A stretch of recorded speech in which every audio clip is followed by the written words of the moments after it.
One is now caffeinated and ready for our final talk of the day. And we have Andrea Ferrari talking about theory connections into dimensional 2-2 gauge theories. Please. Yes. Yeah, thank you very much. Thanks to the organizer for the invitation. It's been a wonderful workshop. Learned a lot, discussed a lot. And yeah, I enjoyed the scenery. I'm going to talk about something that originated from interest in recent developments in mathematics, which concern periodic monopoles, Riemann-Hilbert correspondences for periodic monopoles, and in particular a program of Kontsevich and Sogelman that it's called holomorphic Floer theory. It was probably a perverse form of escapism from more mainstream things, but it developed in something that I'm enjoying, and I am developing with my excellent collaborator Daniel Chang, who's at the University of Oxford. So it concerns Berry connections for 2-2 gauge theories, Riemann-Hilbert correspondences, and generalized cohomology theories. So it's a triple hit concerning the title of the workshop. And the fact that you cannot see Riemann-Hilbert correspondences, and that I assigned the white of the tricolore that was in honor of Michele. But the fact that these correspondences are white and central was intended this time. That's because they are at the core of this story, I believe, but I'm not going to talk about them too much. I'm going to mention whenever needed. But yeah, I'm just going to try to explain you some relation between Berry connections, gauge theories, and generalized cohomology. So this is the outline of my talk. I'm going to start with some general remarks about supersymmetric quantum field theories and cohomology theories, just as a warm-up and to put everyone on the same page. I am then going to focus on the particular setup that I'm going to consider, namely these 2D, 2-2 theories, and then move on to two different kinds of spectral data related to these Berry connections that I'm going to explain later, and conclude with some future directions, perhaps. So yeah, let me start by saying some words about SUSY, QFT, and cohomology theories. So for supersymmetric quantum field theories that flow to a sigma model with some smooth, compact, I will assume, target X, it has long been known that if you look, from the quantum field theory, you can extract several rings, and some of these rings may know something, especially if there is an operator that has the very special feature of squaring to 0, that maybe some rings of operators are going to be related to some cohomology theory for X. So maybe a prototypical example is in supersymmetric quantum mechanics, where if you have a quantum mechanics to some smooth compact target, you look at the supersymmetric ground states annihilated by Q, and you discover that they're related to for instance, the RAM cohomology of your target.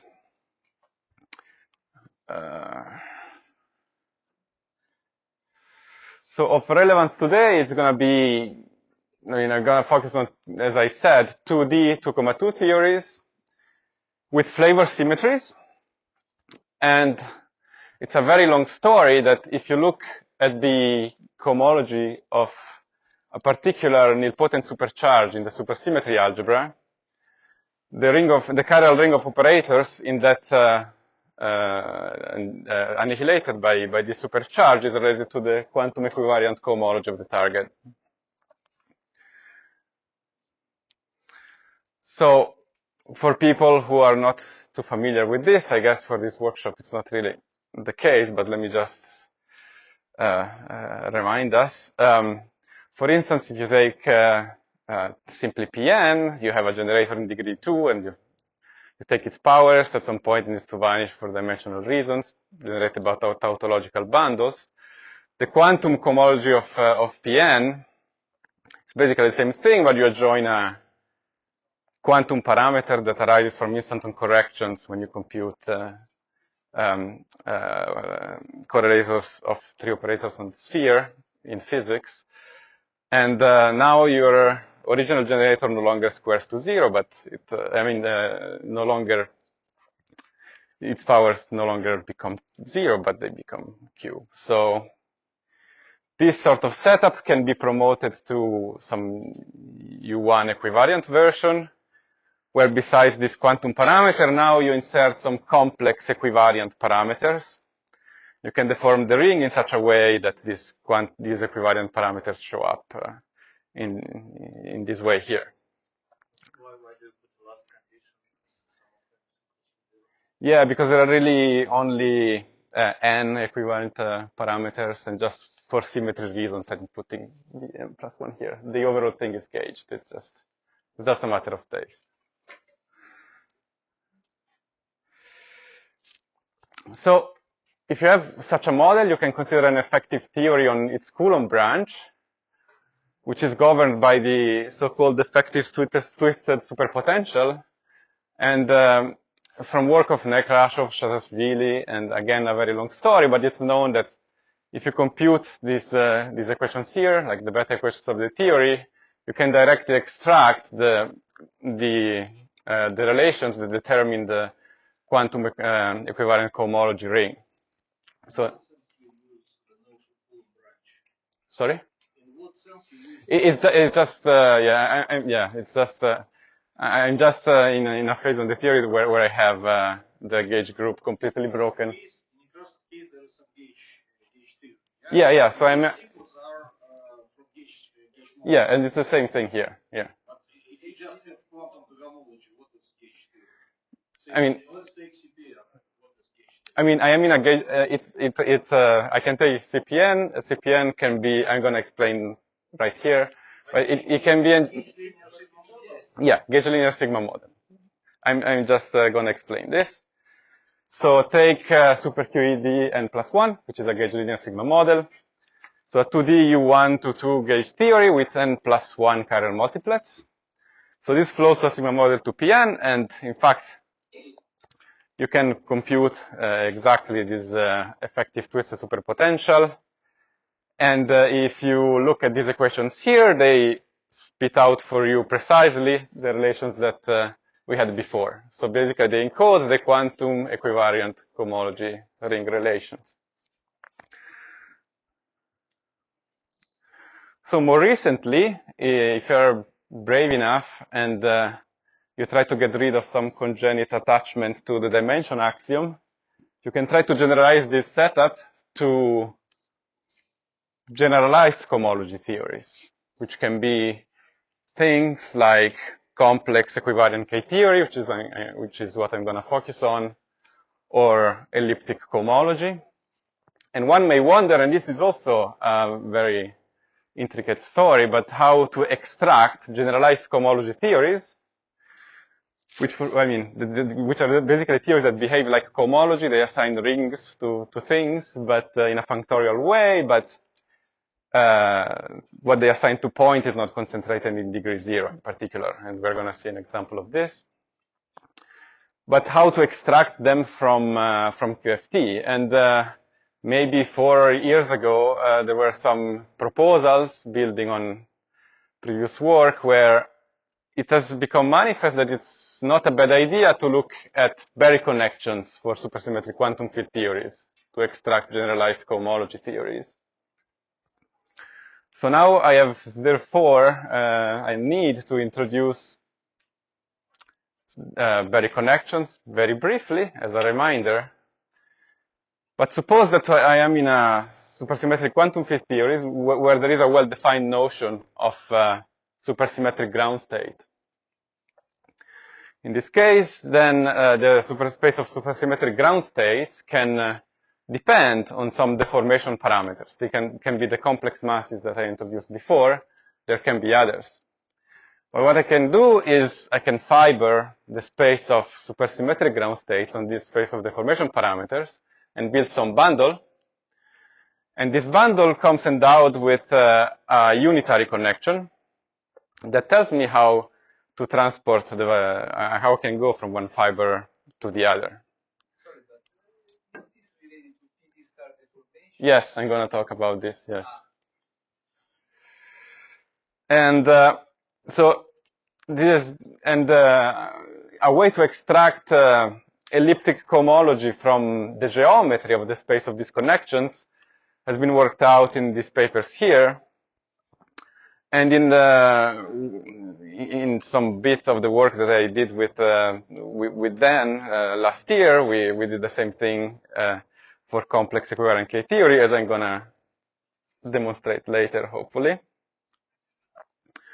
But today I want to tell you the following thing, and this is the main message, that I believe that, there are reasons to believe that Berry connections encode aspects of different kinds of generalized cohomology theories. In particular, for a 2D 2,2 theory on a geometry that is basically a cylinder or a cigar with some flavor symmetry that flows to some GLSM, I want to demonstrate that the Berry connections know something about both the quantum equivalent cohomology of the target or the complex equivalent K theory. Now, the way in which they know these things is basically ways in which you can encode solutions to the equations that determine what your Berry connections are. Therefore, I write here spectral data 1 and spectral data 2. Like, there is some notion of spectral data that knows both about the quantum equivalent cohomology of X and there is another kind of spectral data that knows about some other cohomology theory. And for mathematicians, this is often interesting because it's not super straightforward to relate these two things. But what is very nice is that the way in which this spectral data 1 and spectral data 2 works, or the existence, is basically at the center of the white part that I had in the title, meaning that it's at the center of some Riemann-Hilbert correspondence that should relate this part here to this part here. And what I'm claiming is that if you embed or you construct Berry connection, yeah. About Riemann-Hilbert correspondence, you mean that you have moduli space in non-abelian Hodge theory in different sites? Yes. In different. Yeah. So and it's gonna be clear which kind of BS I'm gonna talk about. Data are on both sides. Yeah. No, spectral data 1 is on one side, spectral data 2 is on the other side. Yeah. Okay. That's right. And and what I want to claim is that if you construct these things from physics, actually the Riemann-Hilbert correspondence should know something about cohomology of the target space, which is something that I had not seen in the literature. And talking to Soibelman and others does not seem to be super straightforward. But, so okay, let me tell you a little bit about the setup. I'm going to take theory T with, for the sake of this talk, it's going to be simply a rank 1 a billion flavor symmetry, so some torus that acts on my theory, and I'm going to put the theory on a cylinder of circumference L.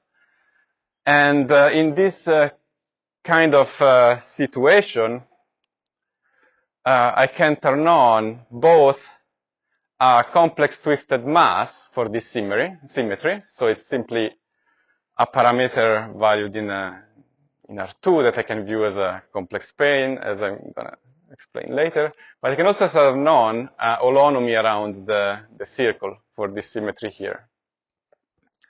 So whenever I have this flavor symmetry and I am on a cylinder, the space of deformation parameters is going to be identified with S1 times R2, where the coordinates are T for the holonomy and R2 for the complex mass. And this is going to be the main gadget of this talk.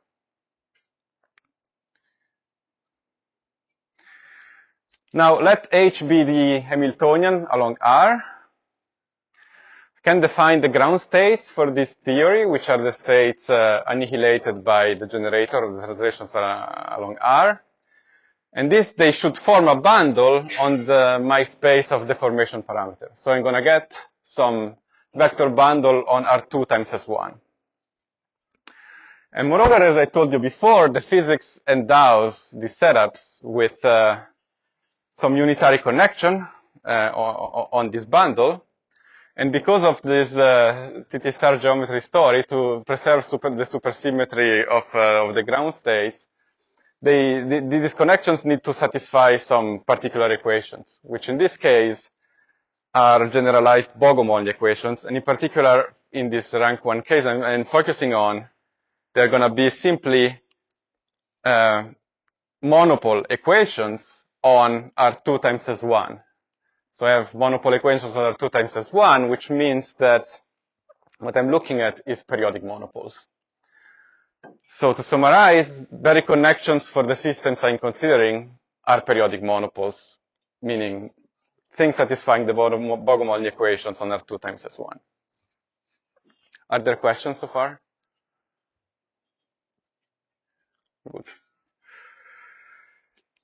And there are special kinds of periodic monopoles, because if you start from a gauge theory, you can try to compute the asymptotic behavior of the monopole at infinity.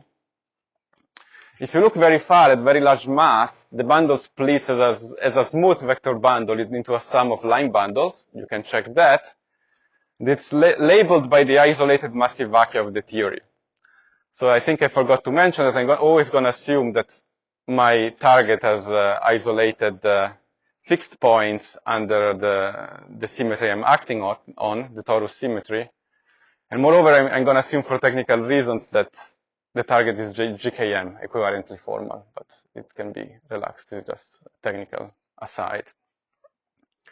So the combination of this operator here, how it looks like, can be computed at each vacuum in terms of the effective twisted superpotential, a fact that is going to be relevant later. But in particular, if you look carefully, this implies that the monopoles you're dealing with are of so-called Cherkis-Kapustin type. This means that if you go very far in the complex mass, they look like asymptotically a collection of Dirac monopoles.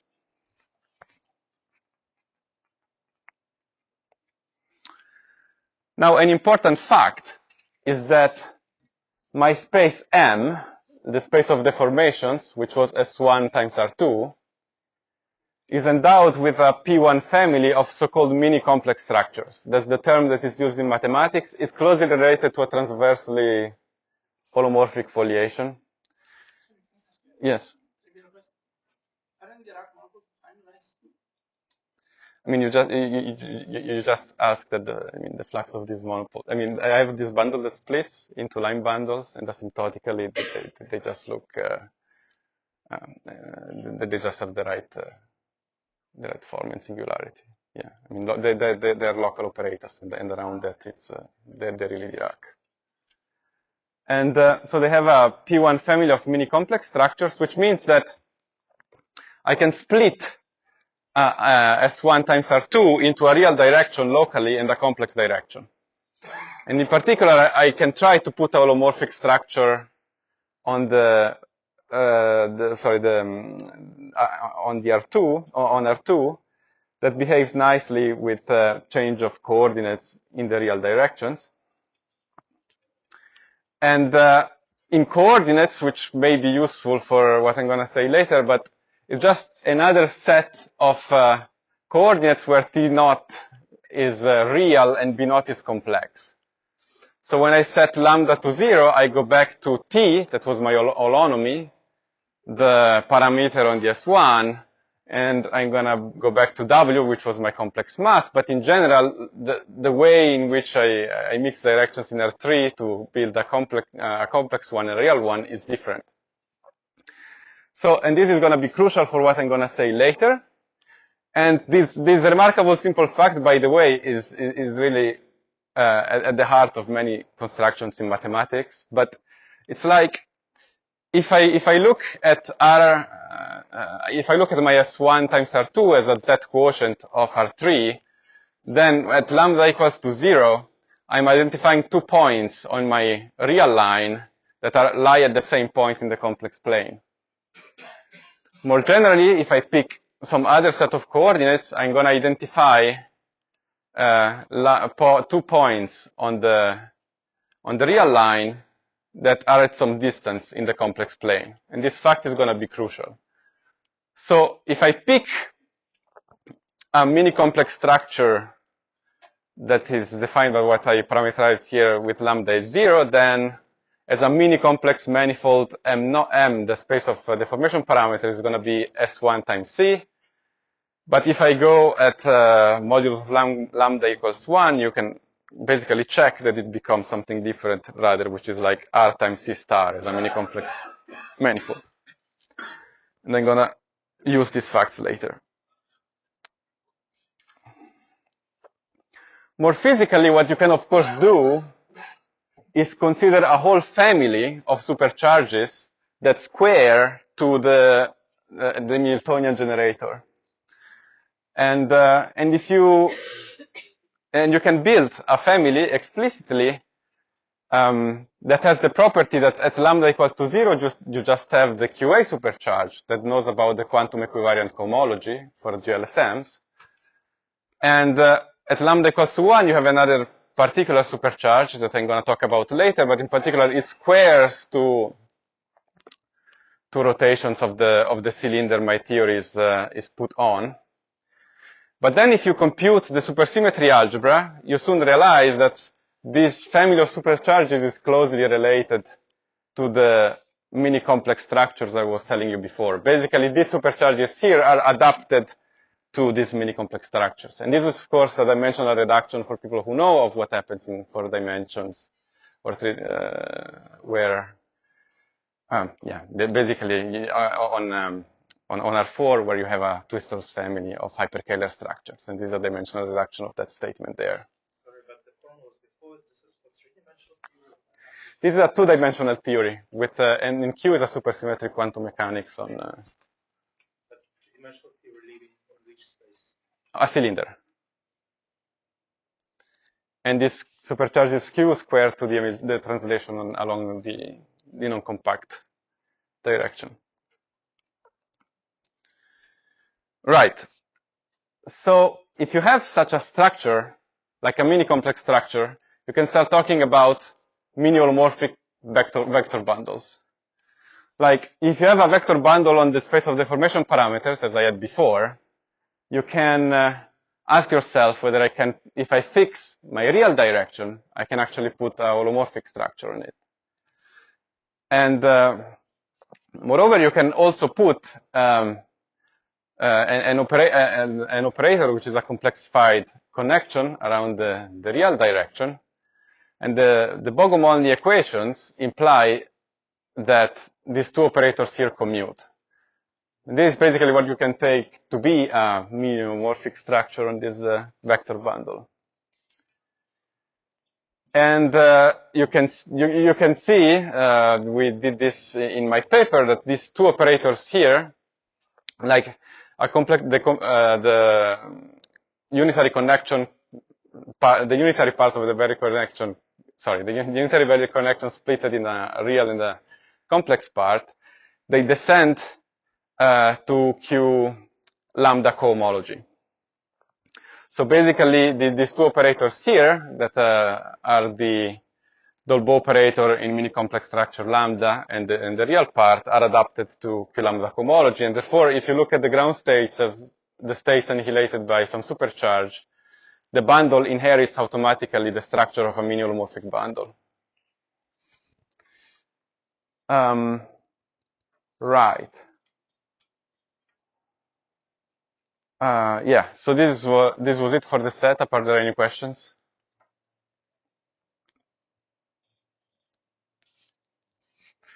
All right. So now let me tell you how you can encode monopole solutions if I pick one particular mini-complex structure that is lambda equals to 0. So recall that the space of deformation parameters was S1 times C. So what I can do is I can fix a point on my, a slice of my real coordinates and look at the space of meromorphic sections of my space of supersymmetric ground states restricted to that point there. But then, because of this equation here, these complex equations that is implied by the Bogomolny equations, I know that I can parallel transport along the real direction, preserving holomorphicity. In particular, I am on an S1. When I come back to the same point, parallel transporting around the S1, what I get is an automorphism of my space of holomorphic sections, which is some ground states that are holomorphic in the W direction. So formally, this is a zero difference CW module, meaning it's a CW module because I can act with rational functions on it. And it naturally comes with an automorphism F, because I can parallel transport the sections around the S1 and get an automorphism. And there was some heroic work by Mochizuki, building on decades of work on periodic monopoles, that proves some sort of Hitchin-Kobayashi-like correspondence, where you put in correspondence difference modules, this kind of difference modules, and periodic monopoles of Cherkis-Kapustin type. Now there is an issue that this is just one thing that comes out of the Bogomolny equations, and I have forgotten about some real equations, and I need to keep track of these things when I look at this as a simply a CW module, and these are gonna go and correct what, give me a precise notion of which kind of modules I'm allowed to look at. And this is the hard part of the proof, but I only... Difference modules will be analogous of parabolic Higgs. Yes, yes, that's right, yes. That's right. So, moreover, one from this module can extract some, in this case, where I have just a rank 1 flavor symmetry, a curve, which is a spectral curve. Meaning I look at the points in C stars times C, where that is spanned by the eigenvalues of my automorphism. This is a Lagrangian subvariety of C star times C. And what I proved with then is that if you suppose that T flows to a nonlinear sigma model with some GKM target X, then the module V is naturally generated by the elements in the quantum equivariant cohomology. This is simply because we are working the QA supercharge, and the space of ground states, as I told you before, are related to the quantum equivariant cohomology. And moreover, the Cherkis-Kapustin spectral curve for its Berry connection is some sort of momentum space representation for the spectrum of the quantum equivariant cohomology. Yes? Sorry, I missed something. Why did it become P? It used to be a one-dimensional, now it's two. It's, so like the F is I have one flavor symmetry, so only one W and one P, and the bundle of supersymmetric ground states is rank N. I don't know whether that's the question. It's like W was a coordinate. Yes. Right? Yes. But it coupled to TW. P is just it's just an eigenvalue of the automorphisms. I defined Yeah. by the Yeah. It's just defined by that. Yes. F is the automorphism. Here it is a polynomial, Laurent polynomial. Yeah. It's if you work on a base, it's a matrix of rational functions in general. It can have singularities. Everything does not depend on who's at the edge. Yeah, I mean, you get an automorphism, you can compute the spectral curve, And a more precise statement that we're going to make in a follow-up work is that actually what the spectral curve is, and this is just some sort of advertising, but we're going to show that what you can think of the spectral curve for the monopole as in the following way. You have an action of a 3D bulk Coulomb branch algebra, pure Coulomb branch algebra on the boundary, which can be identified with these two variables P and W. This acts on the quantum equivalent cohomology simply by smashing the monopoles operator at the boundary where the 2D theory lives. And what this spectral curve is, it actually determines the support of the corresponding sheaf on the Coulomb branch. Like you have an action on the quantum equivalent cohomology, this is a sheaf on the Coulomb branch, and the support of this sheaf is essentially determined by the spectral curve of the monopole. So this is the archetypal sandwich advertisement. So since people these days like sandwiches, they forgot that they've been around for a long time, some of them, but it's like, this comes basically out of Telemann's ICM address, where he wanted to study Coulomb branches as acting on quantum equivalent cohomology. And the way he did this was to couple a 2D system to a pure 3D Coulomb branch algebra. All right, but very concretely, how do I compute these things? So the intuitive argument that is useful for computational reasons is that I can the complex equation of the Bogomolny equations is independent of L, and I can basically go and work in the flat space limit, and then look at ground states as things in correspondence with the massive vacuum of the theory, which we know should be given by solutions to the beta equations. And the action of this operator here, if you inspect what it becomes in this limit, or what its holonomy becomes, it's like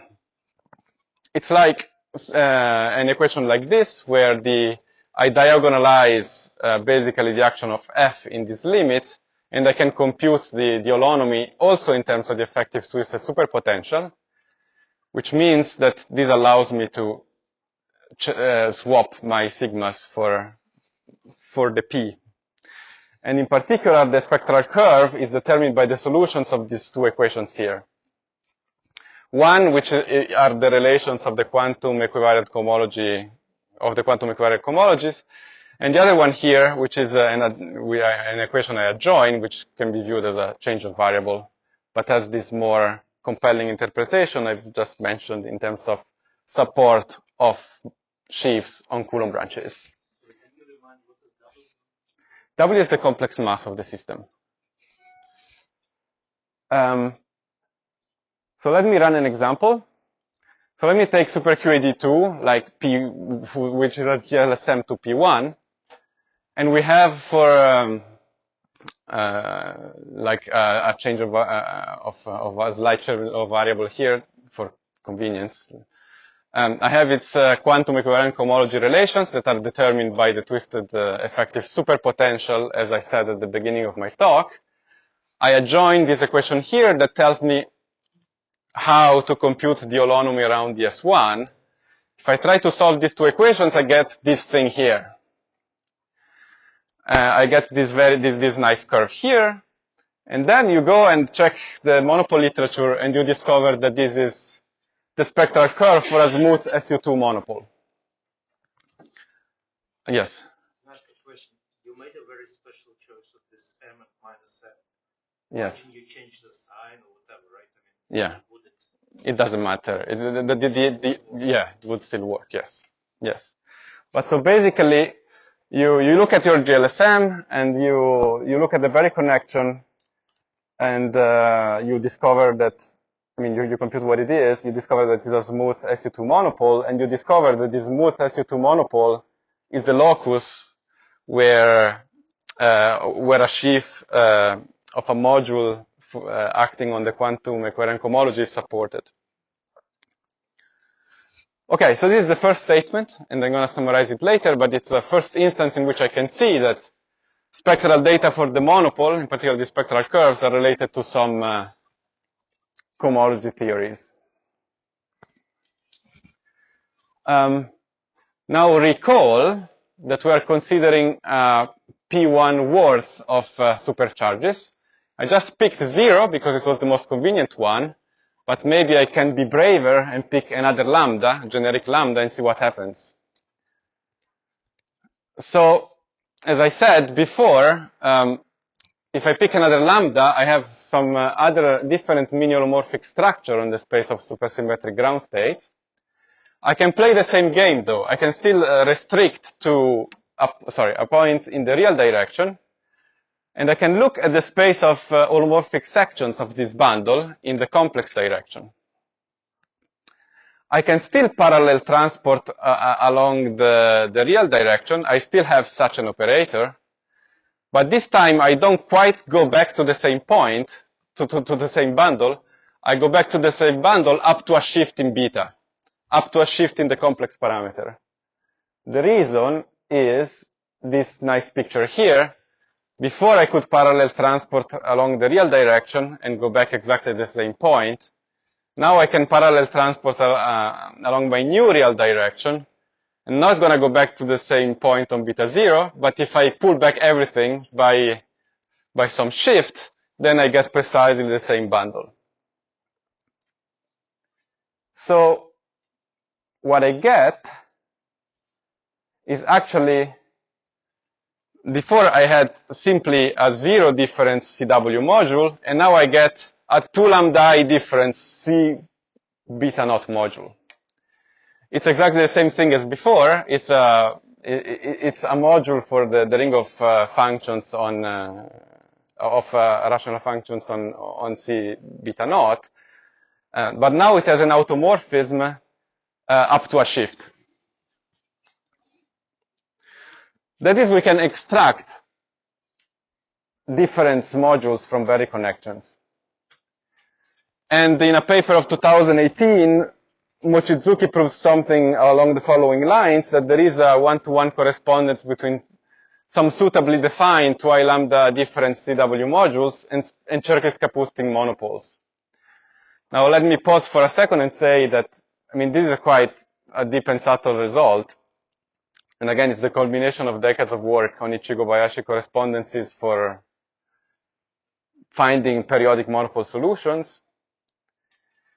And all of these modules are endowed with extra structures, which are parabolic structures and so on and so forth, that know about the location of the singularities and the behavior at infinity of the monopoles.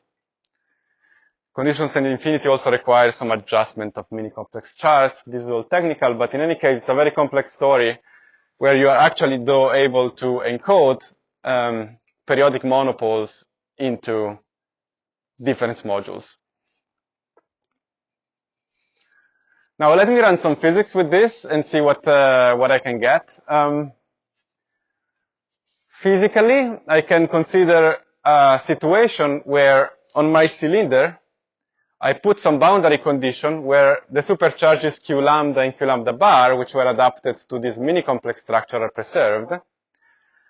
I can formally produce a state in the QFT, which is not necessarily a normalizable ground state, but it's known because of some story in TT star geometry that it's gonna be annihilated by the operators that I introduced to define my mini-holomorphic bundle.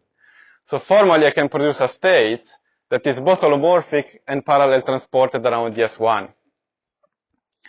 In particular, I expect that this state here, produced simply by putting some boundary conditions, is invariant under the action of my difference module. In particular, it's just invariant.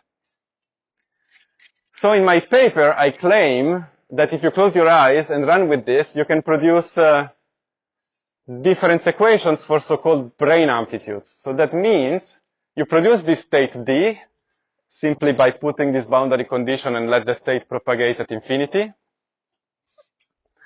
You expand it in a basis, which is at a given point on the real slice, on the complex plane.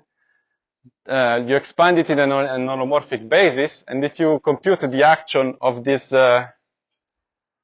and if you use this relation here, that the state I initially produced is invariant under the difference module action, then I can derive some difference equations for these brane amplitudes.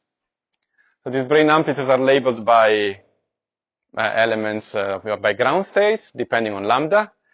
And in particular, I have this shift operator, which is the operator that shifted me in the complex plane here, from here to here, which comes from the pullback that I had to make.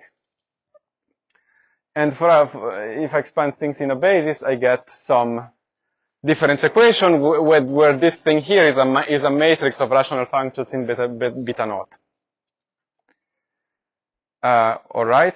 So in the zero difference case, I could simply build a spectral curve and then try to find an interpretation for this.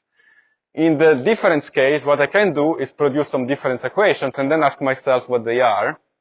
This is first order difference equation, yeah? Yeah. A system of first order difference equations. Yes, that's right. System of first order difference equations. Moreover, what you can show, which is, it's intuitive, but I found fairly interesting, is that this matrix difference equation quantizes the spectral curve of the monopole that I obtained before. This means that if I look at this shift operator P and this beta here as some quantized versions of the operators I had before, then this matrix here, here, is going to satisfy the relations that determine the spectral curve. In particular, the eigenvalues of this matrix here satisfy the spectral curve equations. This is kind of expected because I'm deforming away by lambda this spectral curve here. But to prove it, it takes something. Like the argument we came up with is to take a special basis of the space of supersymmetric ground states so that in the lambda goes to 0 limit, this simply reduces to the insertion of a chiral ring operator at the tip on any twisted cigar. And this is something that produces for you some sort of brane amplitudes. You pick a particular basis of branes labeled by vacua that have non-limiting behavior, and you can check that in the limit as lambda goes to 0, you actually recover the equations that were cutting out for you the spectral curve equations. However, it is not straightforward to check these results directly because there is basically, so it is not straightforward to actually compute in examples what these difference equations are from the physics, because brane amplitudes are totally non-supersymmetric, so objects. But you can go to the so-called conformal limit. So you go to a conformal limit, you fix the radius of the cylinder, you fix lambda, you let them be you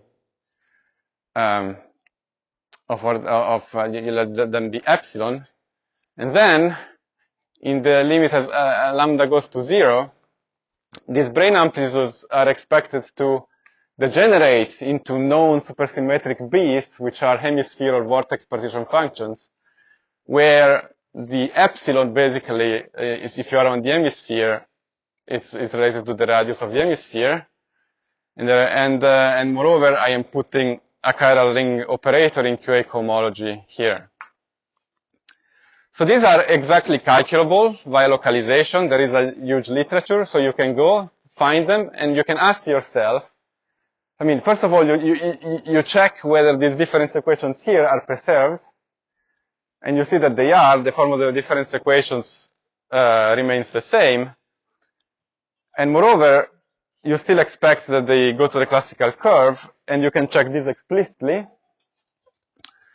So the upshot is that vortex or hemisphere partition functions satisfy difference equations that are quantizations of this curve.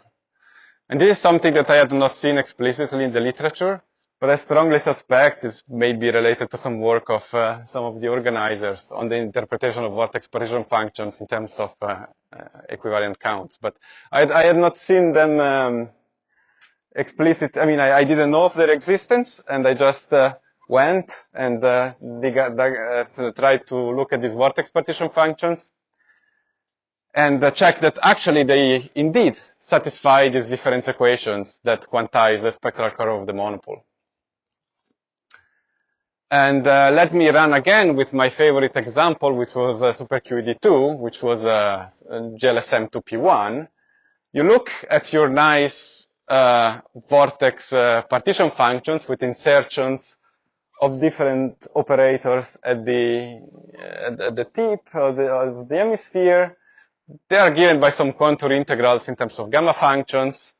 You try to act with the difference operators, and you check explicitly that they satisfy a difference equation that looks like this. And this difference equation here is precisely a quantization of the spectral curve of the SU2 monopole.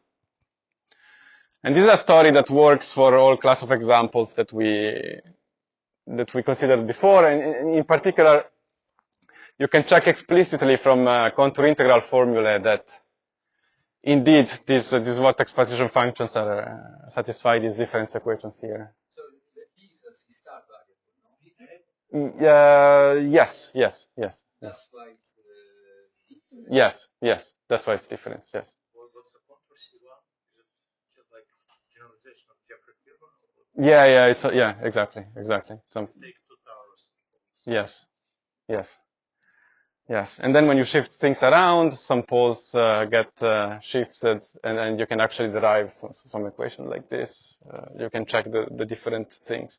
But so it's very nice because you can actually compute your vortex partition functions and see. So like, if I tell you I want to quantize the spectral curve of SU2 monopole, I think that what you can do is to compute vortex partition functions and construct a set of solutions, which is something that I didn't know. I found it was very entertaining. Sequence of Pickard Fuchs, because first guy can be fixed as a solution of, I mean, Pickard Fuchs with prescribed asymptotics. Yeah, I'm not totally sure. I think Pickard Fuchs equations are more related to shifts in the Fi parameters. I know. This is definitely satisfied Pickard Fuchs. No, they also satisfy Pickard Fuchs equations, but these are additional difference equations that they satisfy. Right, but I'm asking, is it one consequence of another? I don't think so. As far as I understand, no. Because I know as a fact that this first expression can be fixed by 2 statements. It's a solution of Pickard Fuchs, and it has prescribed asymptotics. Right. So, okay, then yes. Then it's probably something that it must follow from that, but it's something that it was novel to me, and it's not clear to me whether these actually fix the forms of these things. But then another question, so how general is this statement if you go to, I don't know, toric, I think it should work, yes. Yeah. I think a person differential and difference equations. The same variables are different. Different variables. Different variables. Yes, different variables. Right. But there exists, for example, k-theoretical lift of this formula. There is also, this sort of theoretical difference equation. I don't know if they're related. Yeah. No, yeah, I mean, that's all I can tell you for now. Like, I'm able to derive these difference equations, in the equivariant parameters, and that's all. All right, and this. Just last question, sorry, it's convention. So P is basically difference equations in M, right? Yeah, it shifts M by epsilon. Yes. Okay. Yes. In the equivariant parameters, yes. And okay, and this was basically everything I managed. This is basically everything I managed to extract from my first kind of spectral data for the Berry connection. So to summarize, I told you that it's related to the quantum equivariant cohomology, and that moreover, the difference modules that encode the monopole are related to difference equations that can be solved by vortex or hemisphere partition functions in some particular limit. But there is another part of the story that I like even more, and which is related to this Riemann-Hilbert correspondence, which is that I can encode the monopole solutions in a completely different way. And for simplicity here, I'm going to stick to my mini complex parameter lambda to 1. And I told you at the beginning that it's a way of slicing R2 times S1 into something complex and something real that is different from before. And the way here is that R times S1 becomes a C star, and then I have a whole non-compact real direction. And Q lambda is then a supercharge that squares two rotations of the cylinder my theory is on. And from some sigma model, how can I put it, but expectations, the cohomology of Q lambda is expected to be related to the cohomology of the equivalent cohomology with respect to the S1 of the loop space of my target, which is expected to be related to the complex equivalent K theory of the target. So for people who don't know, like the complex equivalent K theory is just a ring that encodes relations of equivariant sheaves or vector bundles on X. So I can extract a ring by virtualizing my sheaves on X, and this ring determines this complex equivalent K theory ring. Now, under the assumptions I was making, this has the complex equivalent K theory of the target takes the following schematic form, which is kind of important. Like I told you that I'm always working for simplicity under the assumption that X has isolated fixed points. You can ask yourself what is what is the complex equivalent K theory of a point? Like I just need to have some representation of the group that is acting equivariantly. Here is a torus, so it's like torus characters and function, and these are functions on C star. So if I look at the spectrum of the complex equivalent K theory of a point, it's gonna be a C star. But under my assumption on the variety, which is sorry? No, delta is completely non-trivial, and I'm going to explain later what it is. But here is just a statement that if I have isolated fixed points, I have an injection from the complex equivalent K theory of the target to the complex equivalent K theory of the fixed points, and these are a bunch of C stars. Sorry, the spectrum of this is a bunch of C stars. Therefore, the complex equivariant K theory variety is going to be some copies of C stars, but this injection has some kernel, and the kernel is what determines what this lambda is, what this, that delta is. So basically, I'm in a situation where, for simplicity, I believe these things can be relaxed, but where I can look at the complex equivalent K theory of X in terms of a bunch of copies of C stars glued together in some way. And my goal now is to show you that if I take a periodic monopole, I have a way, for some GLSM, I have a way of encoding it that knows about this variety here. So this setup here, I mean, is a dimensional reduction of the works I mentioned earlier on the elliptic cohomology. But let me show you how we can extract this variety from some kind of spectral data for the monopole. And I'm going to do this in the simplest example, but I think it's kind of cute. So I haven't seen this in the mathematical literature yet. I know that Kontsevich and Soibelman are working on this holomorphic theory program where they prove statements like this. I've received some manuscripts that I still need to go through, but it's like, so this is just my interpretation of how things should work.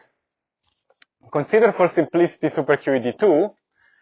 The space of ground states has rank 2. It's basically two ground states. I have a CP1 with a rotation, two fixed points. And now remember that this my space of deformations, the mini complex structures, I was looking at it from the point of view of the following point of view, which is C star times R. So I have an R here, I have a C star here. So the space of supersymmetric ground states on this space here still satisfy Bogomolny, the Bogomolny equations, but in this case, I can take these equations to tell me that I have something holomorphic or meromorphic on C star if I allow for some singularities, and moreover, I can parallel transport holomorphic sections in the R direction.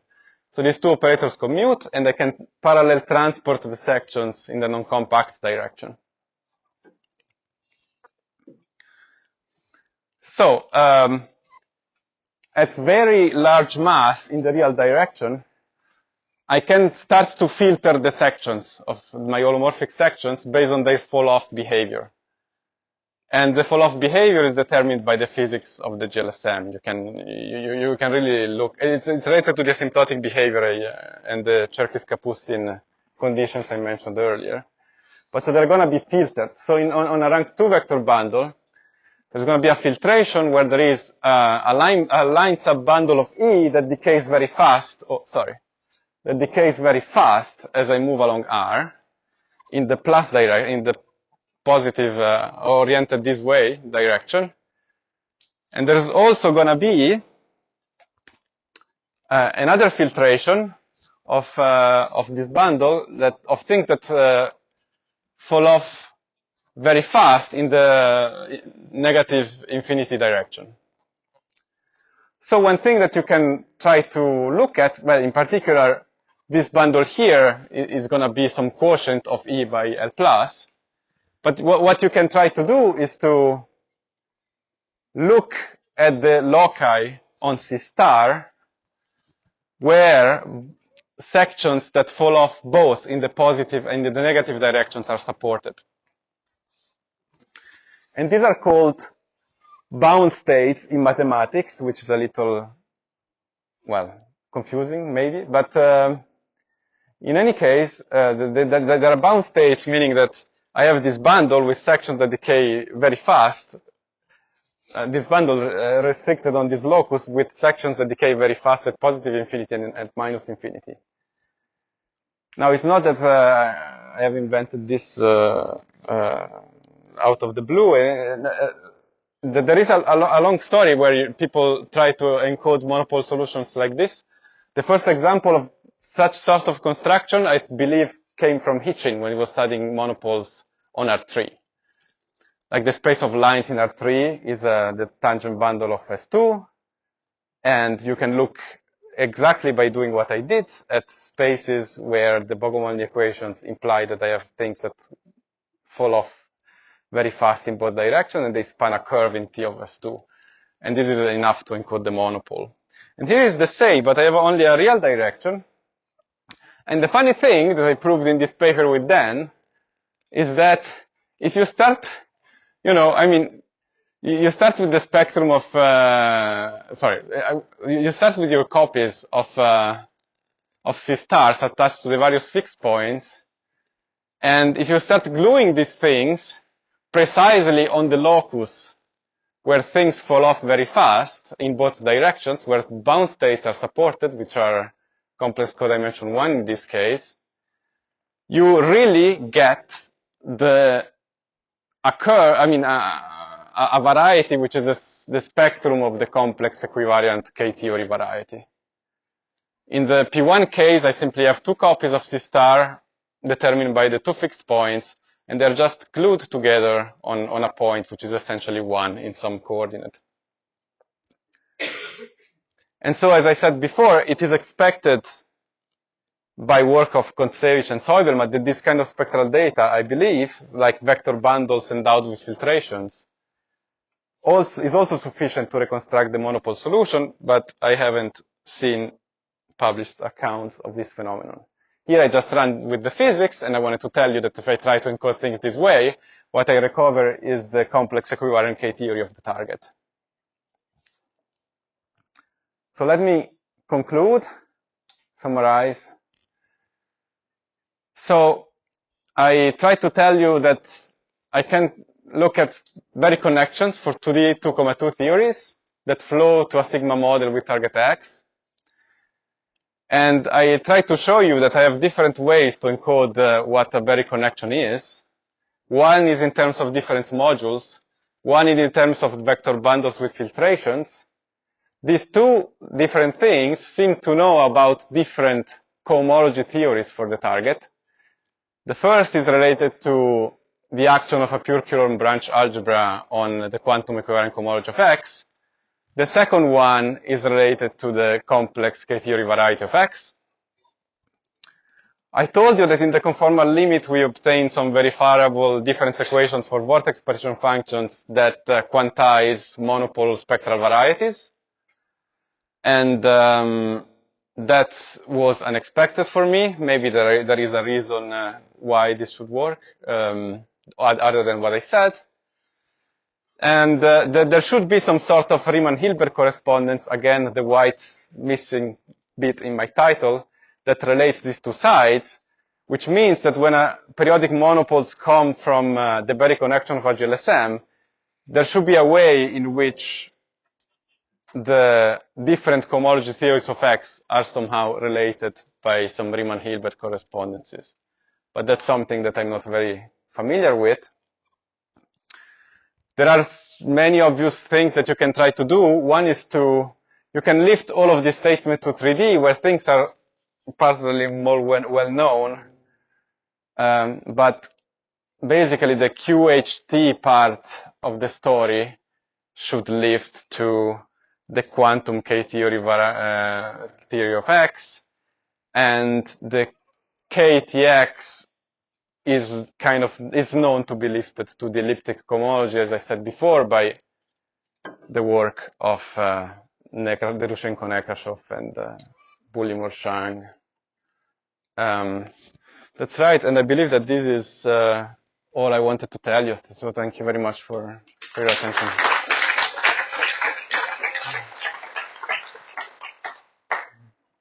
Other few questions? Yes. Do you know something? Maybe you think about it yourself, thought about it. Right. Collaborators. You know that you have very interesting picture of this correspondence between the equivariant homology, quantum equivariant homology, Yeah. K-theory, Yeah. in the framework of this correspondence with spectral data. Yes. So, but in other correspondence, it is just, which is at least what I know, there exists on this quantum homology side with mirror symmetry. Right. And a very particular role plays also connection. This connection, for example, for P1, this connection it's kind of basic connection. Yes. And do you expect something like a mirror symmetry on K-theory, equivariant K-theory side? Yes. Well, another of the possible directions what's mentioned is indeed, 2D mirror symmetry, but the answer is no. I have not thought about this, and I have no strong beliefs, to be honest. I have no strong opinions about it. Yeah. It should be. Yeah, there should be, but yeah, I don't know what it would mean. I haven't. It is very, very puzzling that there is this equivariant connection which mathematicians for any parabolic case. Yes. Not for only for P1, but right. any Gmod P case. And it's so-called Gross-Frankel connection. Gross-Frankel, okay. But what should something should relate in this Shizuki picture also. I don't know what kind of connection, but it should be. Yeah, I'm afraid I don't know, but there should be something. Yes. Yeah. So when you had this spectral curve equation for the periodic monopole, what kind of gauge group was there? I mean, the monopole with what gauge group? There are unitary connections. So it's like the monopoles is U1, UN. Yeah. And it acts on this bundle.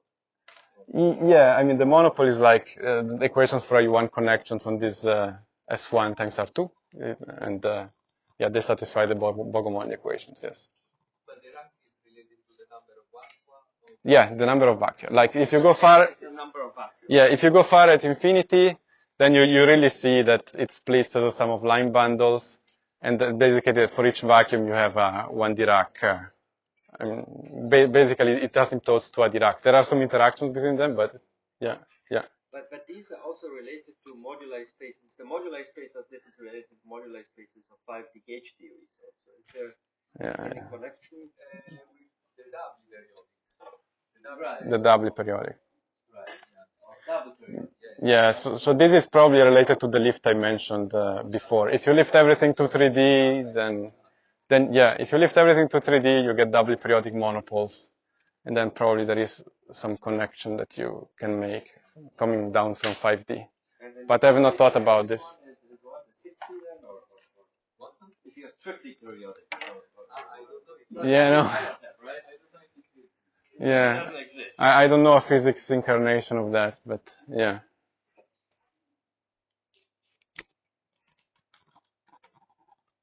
Any other questions? I'll have a question offline. Okay, sure. So then let's think. Thank you.